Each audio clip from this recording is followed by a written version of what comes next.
Reel star police Sonali Hinge हिचं निलंबन करण्यात आलेलं आहे। सोनालीसह 2 साथीदार पोलिसांचं सुद्धा निलंबन झालंय।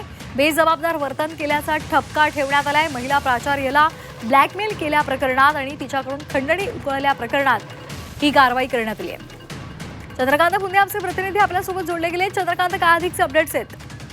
खरं तर त्यांना अटक केलं पाहिजे, पण आता त्यांना नियमानुसार अगोदर निलंबित केलं, नंतर मग जर त्यांच्यावर गुन्हा सिद्ध झाला तर परसेप्टिव्ह प्रोसिजर पुढे सुरू होईल। पण मी त्याच्या आधीच ही मंडळी अँटिसिपेटेड बेल म्हणजे अटकपूर्व जामीनसाठी कोर्टात धडपड करत असल्याची माहिती मिळते। त्यामुळे पोलिसांनी कुठली वाट न बघता गुन्हा दाखल झाला त्यांच्यावर अटकेची कारवाई केली पाहिजे अशी मागणी होते। कारण हे तिघही जामिनी पथक यासाठी ही एकदम रील स्टार सगळीकडे व्हिडिओ बनवायची, सगळ्यांना ही करायची आणि याच महिला कॉन्स्टेबलने हे सगळं कुमार रजून, कारण जी तक्रारदार जी पीडित मुलगी होती ती हिच्या जिम मध्ये यायची, तिथंच तिला सगळं त्यांनी सगळं केलं आणि तिच्याकडे कोर्टात गुन्हा दाखल करून घेतला आणि हे सगळं 7 लाख रुपये उकळलेत त्या प्राचार्याकडनं नामांकित कॉलेजच्या।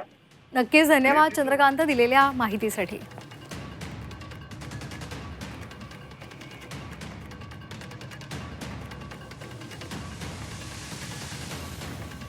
रील स्टार पोलीस सोनाली हिंगेचं निलंबन करण्यात आलेलं आहे। तिच्यासह 2 साथीदार पोलिसांचंही निलंबन झालेलं आहे।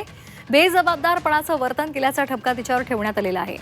तिने एका महिला प्राचार्याला ब्लॅकमेल केलं होतं, धमकी दिली होती आणि खंडणी सुद्धा उकळली होती आणि त्या संदर्भात ही कारवाई झाली आहे।